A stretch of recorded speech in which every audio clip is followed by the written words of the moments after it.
আমি কি রকমভাবে বেঁচে আছি তুই এসে দেখে যা নিখিলেশ।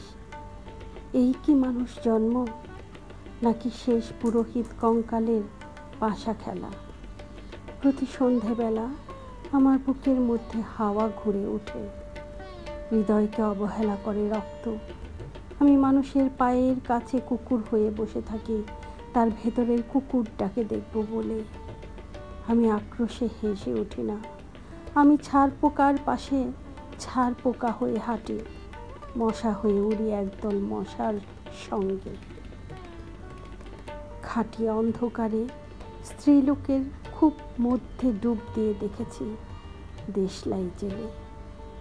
ও গায়ে আমার কোনো ঘর বাড়ি নেই। আমি স্বপ্নের মধ্যে বাবুদের বাড়ির ছেলে সেজে গেছি রঙ্গালয়ে। পরাগের মতো ফু দিয়ে উড়িয়েছি দৃশ্যলোক।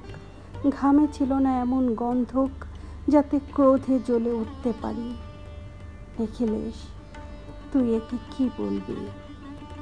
আমি শোবার ঘরে নিজের 2 হাত পেরেকে বিধে দেখতে চেয়েছিলাম যিশুর কষ্ট খুব বেশি ছিল কিনা।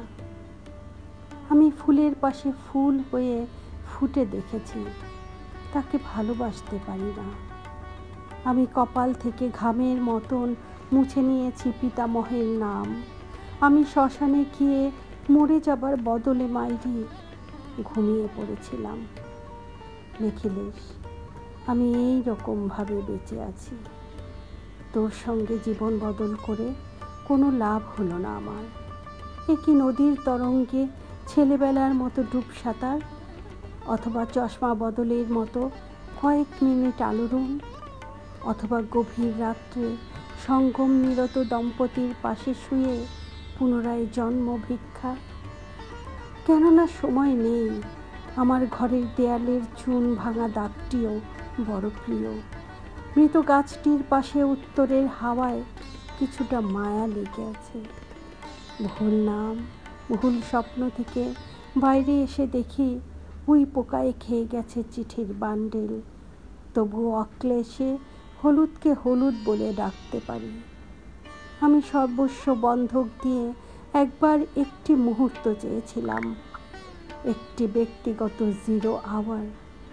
ইচ্ছে ছিল না জানাবার এই বিশেষ কথাটার তোকে। তবু ক্রমশই বেশি করে আসে শীত। রাত্রে এরকম জলতেষ্টা আর কখনো পেত না। রোজ অন্ধকার হাতড়ে টের পাই 3টি ইঁদুর না মশিক। তাহলে কি প্রতীক্ষায় আছে অদূরেই সংস্কৃত শ্লোক? পাপ ও মৃত্যুর কথা ছাড়া আর এই অবেলায় কিছুই মনে পড়ে না। আমার পূজা ও নারী হত্যার ভেতরে বেজে ওঠে সাইরেন।